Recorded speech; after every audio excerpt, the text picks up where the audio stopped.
Hey, well, good evening, internets and nonfiction branders. It's me, DP Knudten, for another Bookward Bound, my nightly journey into writers' hell. No, it's not that bad, but it's close because I'm actually spending 301 consecutive daily live streams and writing a brand new book that I will be publishing on Amazon's Kindle Direct Publishing platform on January 1st, 2021, but only if I get the book actually done. And actually, I'm in a pretty good spot. I've gotten a lot done, and the book is out to a bunch of people to review an early draft galley proof of the book so that I can get people responding back with blurbs and stuff like that. So I'm moving the book forward one little step at a time every single night by coming down here and working on it for everywhere from 15 minutes to an hour and maybe a little bit more depending. But tonight, I'm going to be working on polishing the book, sandpapering the book, making it a little bit smoother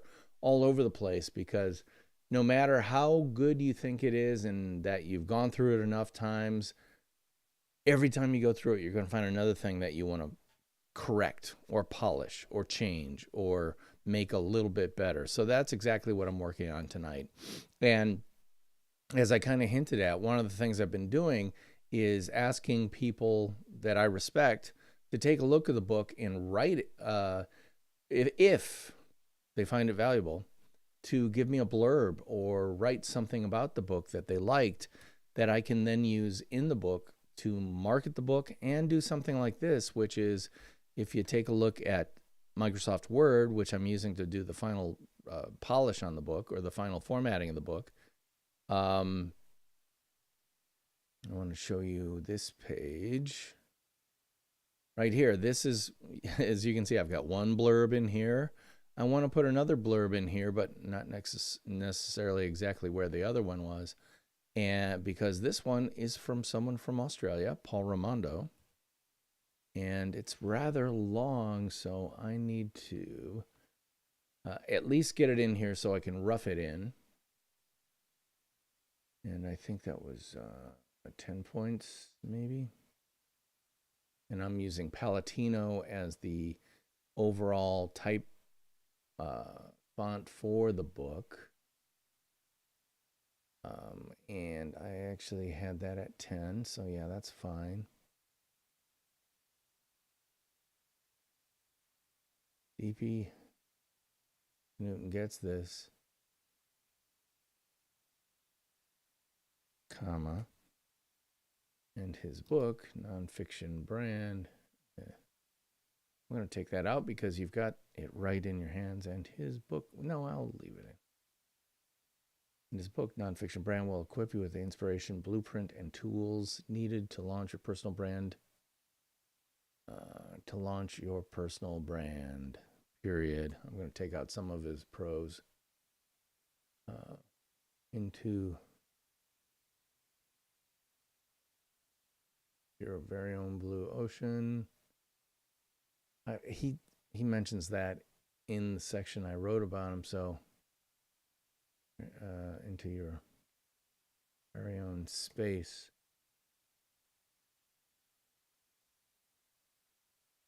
Where you can operate in an uncontested marketplace free from traditional competitive forces, because none of your competitors can replicate or clone all that is unique and proprietary to you. So we'll leave that in there. Paul Raimondo, his title, what is he? Let's look that up. Yeah, paulraimondo.com. About me. Digital marketing in Australia. Life after uni.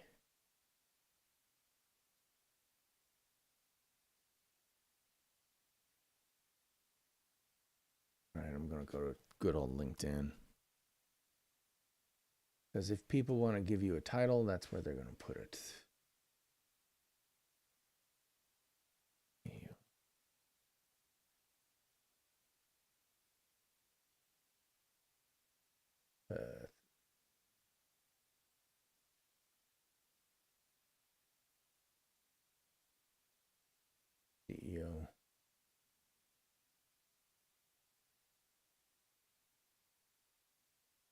CEO. Ramondo Media.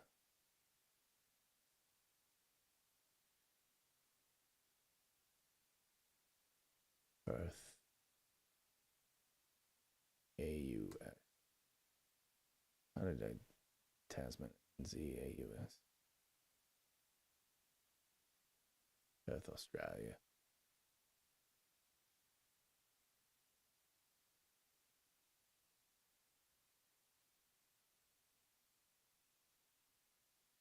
Perth, Australia.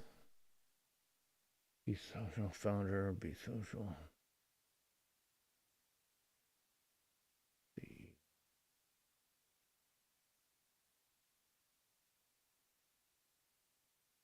Actually, one of these longer ones might be good to put on the back, but I'll just gather them here. Yeah, that's what I shall do. I want to make sure that this is under.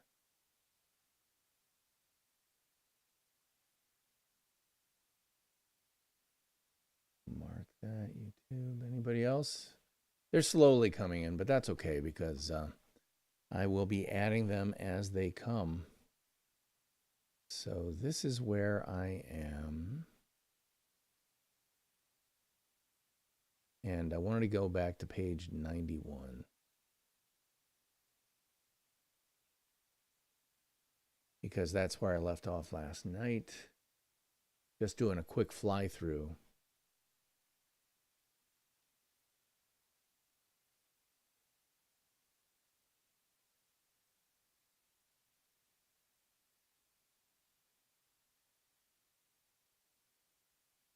And I need to read this section.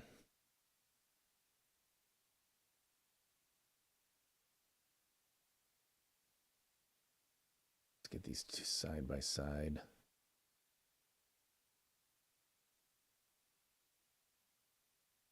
Check some stuff here. I should really double check to see if that screwed up my pagination. Let's go back up to the top. And this is one of the reasons I hate using Word. You change thing on one page and it adjusts everything on every subsequent page. See, yeah, that's exactly what happened. It blew this up.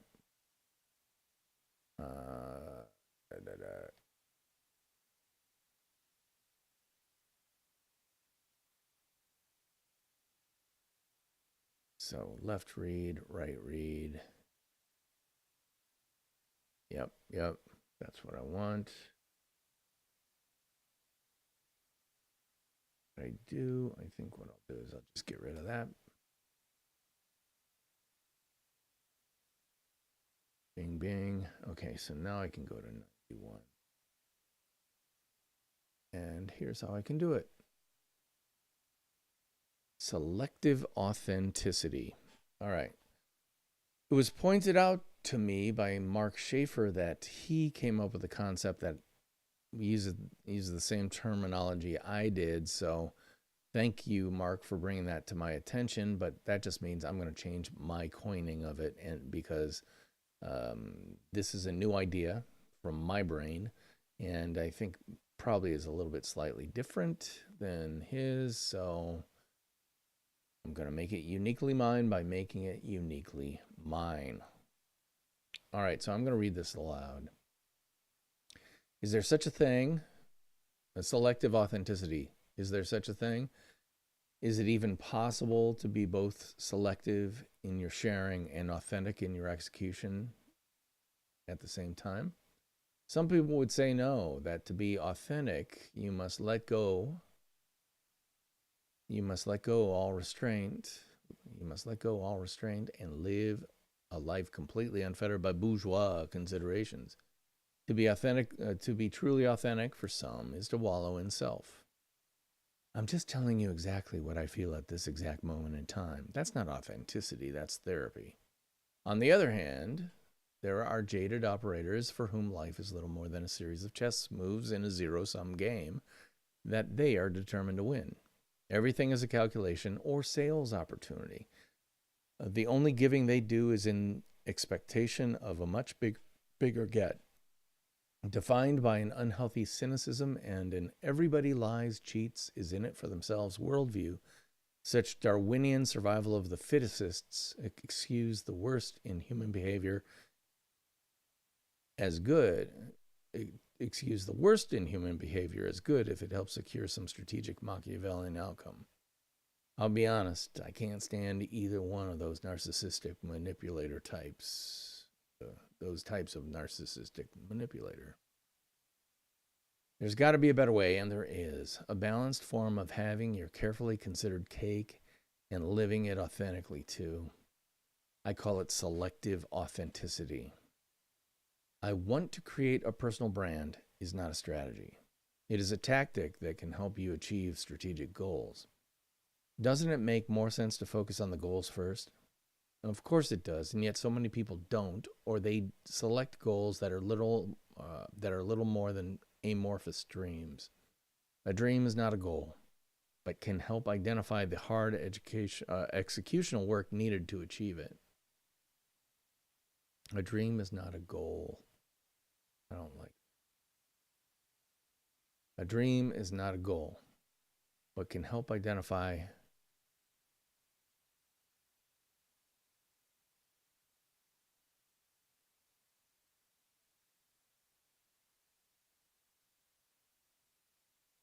a dream is not a goal, but it can help identify the hard execution needed to achieve. A dream is not an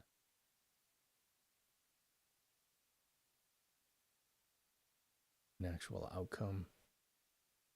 Oh, dictionary, give me another word for outcome. Outcome. Thesaurus. A result. Thank you. Actual result. Reslut. Oh, my misspellings entertain me. Now let me put it another way. I want to climb Mount Everest is a goal, but not one you can actually achieve without creating an actionable strategy to get you there. That can get you there. That can get you there.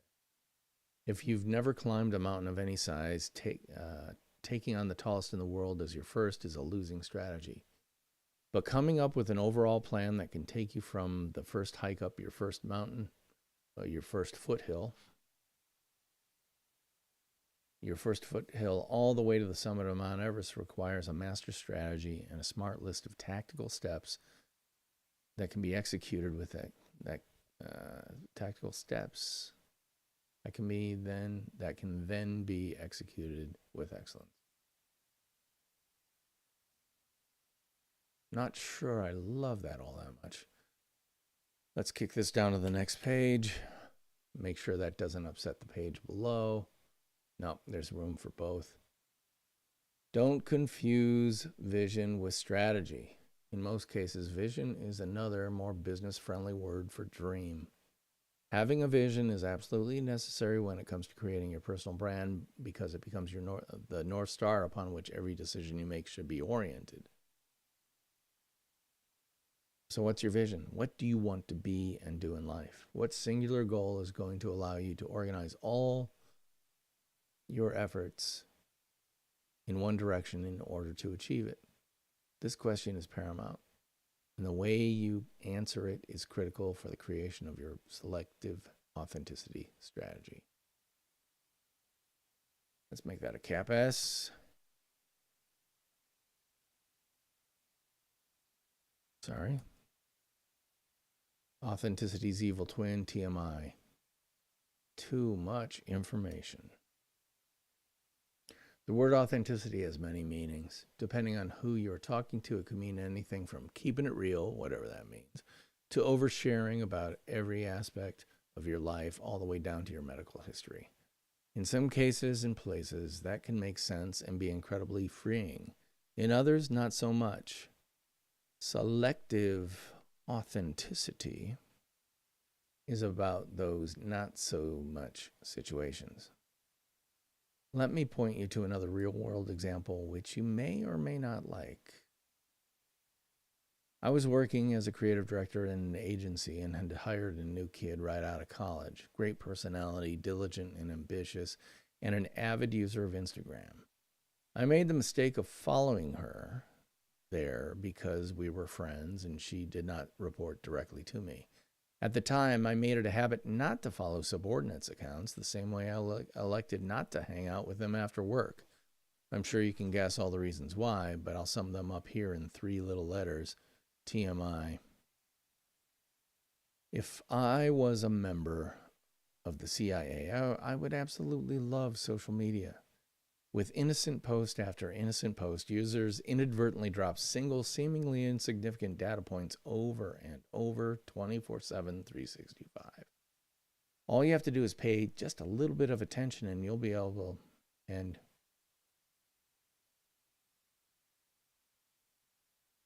all you have to do is pay and you'll be able to assemble a hefty dossier on even the savviest social user. This friend about whom I'm writing is certainly socially savvy, but boy howdy did she ever drop data. One day, in an attempt to give her a little unwanted fatherly advice, I made a simple suggestion about her Insta feed. That she should take a look. Make that a semicolon.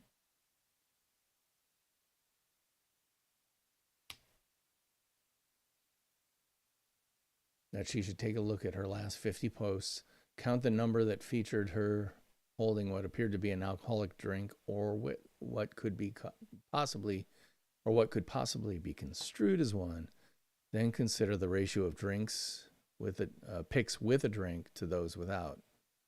She was more than a little insulted, and I'm not sure she ever took me up on the challenge, but I did, and the answer was somewhere north of 50%.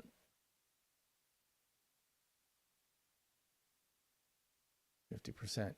It may not be fair, but many companies today are scouring applicants' social media feeds for exactly such intelligence and making hiring decisions appropriately. With fully half of your Insta posts suggesting you're a pretty heavy drinker, again, not fair. But if you've got 2 applicants for the same position and one has revealed a little TMI about their leisure activities, and one is squeaky clean, who are you going to hire? A couple of years later, I actually witnessed a similar thing happen, only this time it was TMI on Facebook. The guy was a highly qualified manager who unfortunately was also highly prone to, let's say, dabble in a variety of political conspiracy theories. He was a finalist for a position in a nonprofit organization. At the same time, he was rather loudly questioning the validity of nonprofits as business entities on Facebook. Entities.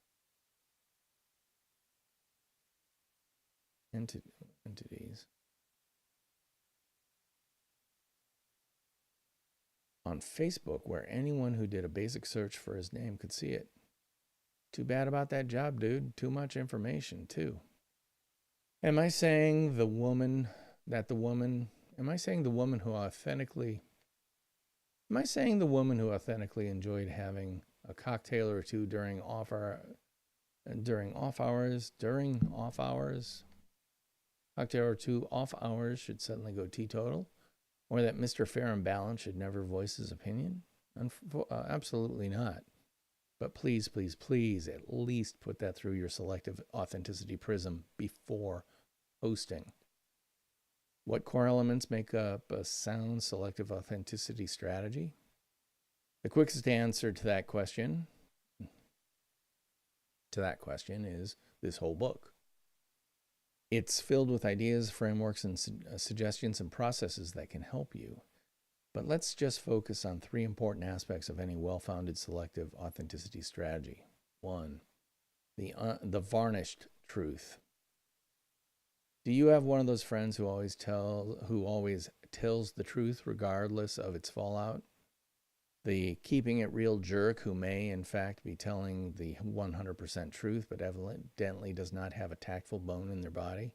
We all do.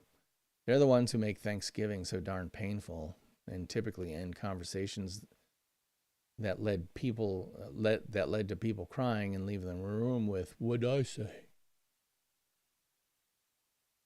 The unvarnished truth, while worshipped by some, is not always conducive to a happy, well-regulated society or satisfying long-term relationship. That's why one must have the ability to recognize the truth and know how and when to shape it for their immediate audience. This last phrase is not a euphemism for lie, but a call to civility, especially in business situations.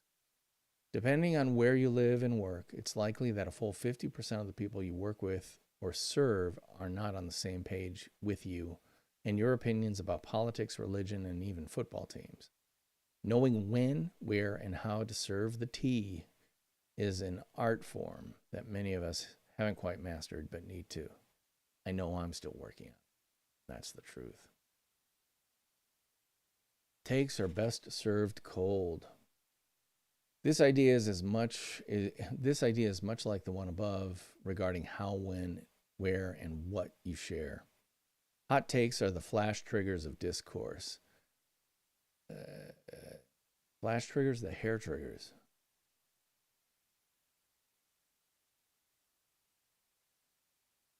Of discourse.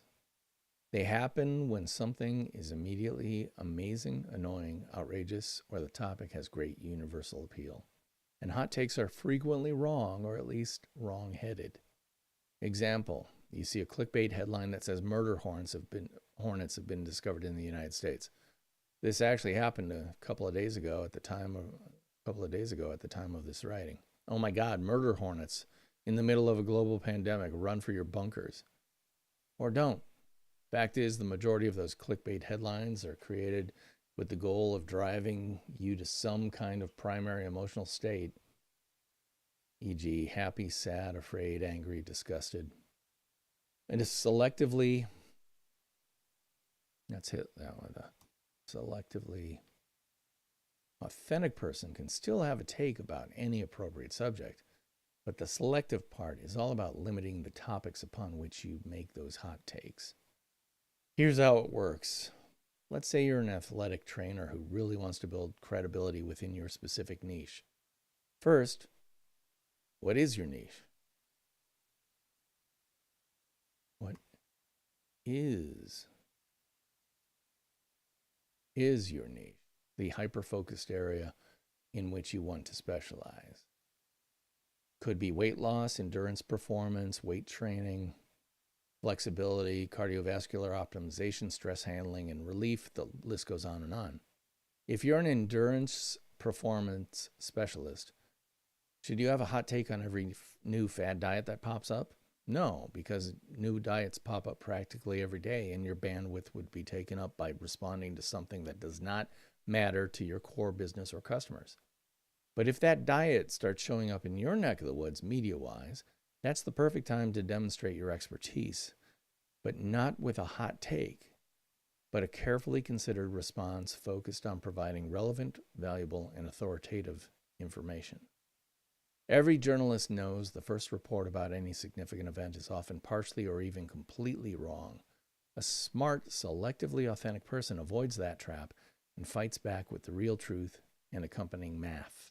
And with the real truth and accompanying data. If being first means being wrong, coming in second is always the smarter place to be. Knowing who you are so you can be. You just knew I was going to bring up this dual concept pairing, this dual concept foundation. This dual concept again. It is the foundation of nonfiction branding, after all. To be 100% authentic is laudable, but to share 100% of yourself is a mistake, and for many of the reasons outlined above and throughout this book. If you truly know who you are, you know when, where, and with whom to share parts of yourself and when not to. For myself, there's only one person on the face of this earth that gets the full feed, for better or worse, richer or poorer. Yeah, I married her. The rest of y'all are just going to have to accept a carefully curated part of the whole. And that's exactly as it should be. Whenever I see someone oozing everything about themselves in public, I immediately raise shields. Why? Because in my experience, those super sharers are doing it for one reason: to gain some level of control over you. Con men have known this technique forever. By sharing the ooey gooey, they bypass your natural defenses and activate your sentimentality for their benefit. Need proof of that? Just deconstruct any political campaign, charitable initiative, or hard luck story. But when you know who you are and have clear audience-oriented goals in mind, you can deliver without concern the very best you have to offer, and in a way that is immediately recognizable as yours. I'm going to say recognizable as yours, and ultimately appreciated by the people you've attracted to your business or service, business, service, or personality. The worst thing in marketing is to overpromise and underdeliver. To overpromise and underdeliver.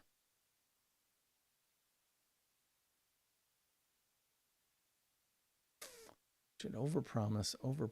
I don't know. Should it be hyphenated?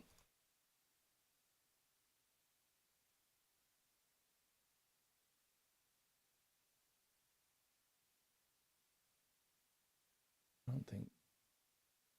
Ooh, it is. Ah! Nope.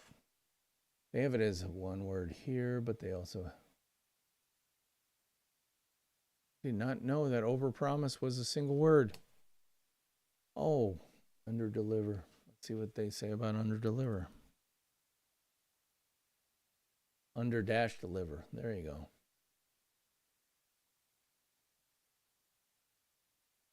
Well, I'll be damned.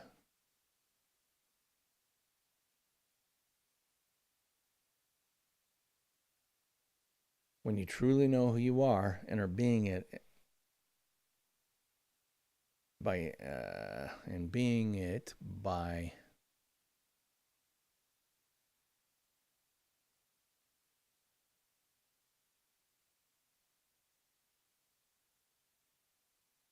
demonstrating daily,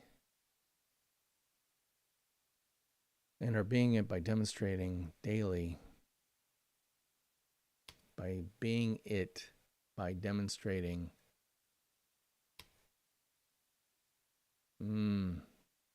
Let's go back to what it was. When you truly know who you are and are being it as demonstrated daily by the way you do the things you do, there's no chance of that ever happening. Bingo.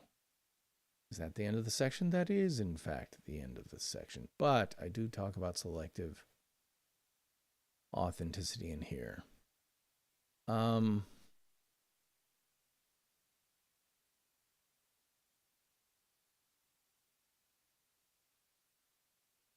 This is where selective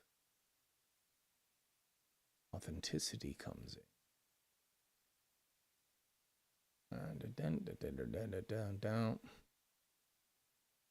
Let's see if we can kick this down to the next line. Hit it with a flush right. Yeah, that looks better. Nonfiction brand needs to be italicized. See, it's all this little stuff that you got to do.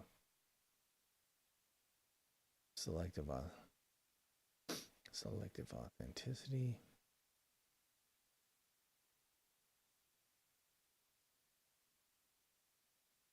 Selective authenticity, long dash. PMI is much smarter social sibling. Yeah, nice, clean. Selective authenticity. Take your authentic self right up to the line.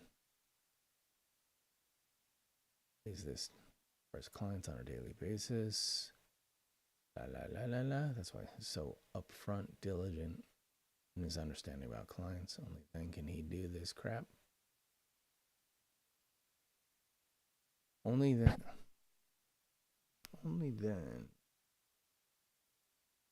I think that has to be in this. Only then can he help do that stuff. Blah, blah.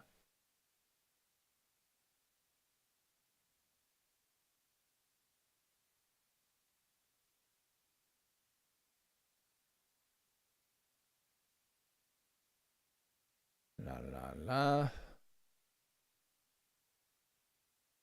Bingo. All right, so that's up to page 100. And I think that's going to be it for tonight. Yeah. All right, so I'm going to make note of where I stopped. Page 100.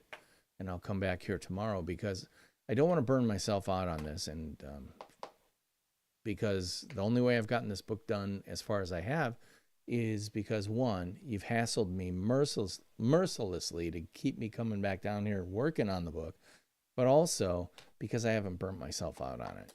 So half an hour, and with my outro on this live stream, plus a little bit of work I have to do afterwards, that's going to add another 10 minutes to everything. So say 40 minutes, 45 minutes.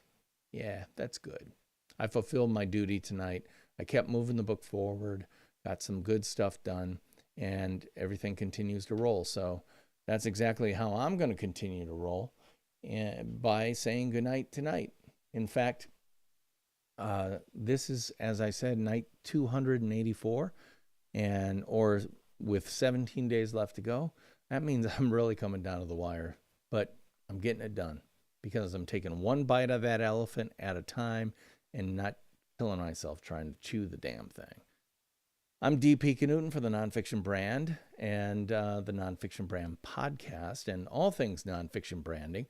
And this book is going to be coming out, as I say, at the beginning of the next year. And you'll be able to see me working on this throughout the rest of 2020, all the way to New Year's Eve, December 31st of 2020. And the very next day, I'll be uploading the files to Amazon and letting that book go live for purchase. Excuse me. That's it for me tonight. I want to thank you for helping me and being part of my peer pressure posse that keeps me coming down here working on the book and actually getting it done. So thank you for that. I'll be back here tomorrow, same general time, so I hope you'll check in. And until then, theme music, take us on out.